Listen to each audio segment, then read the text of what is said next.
She has recounted her heartbreaking story many times before, but for Dolores Steele, today was the first time she did so in a criminal court. At 15, her son Philip was one of the youngest to die in the disaster, almost 30 years ago. She told jurors how she and her late husband had travelled to the FA Cup semi-final match with Philip and his younger brother. The boys entered the ground first, with Mr. and Mrs. Steele taking their seats later on.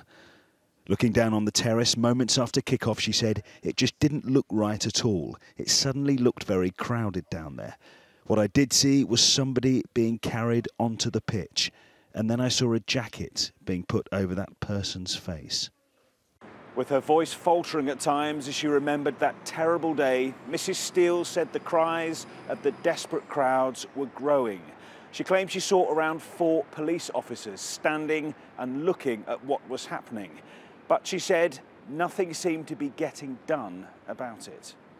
The situation quickly became more devastating. She said, "I could hear 'open the gates, people are dying.' Suddenly the football pitch looked like a battleground. There were so many people out there lying around.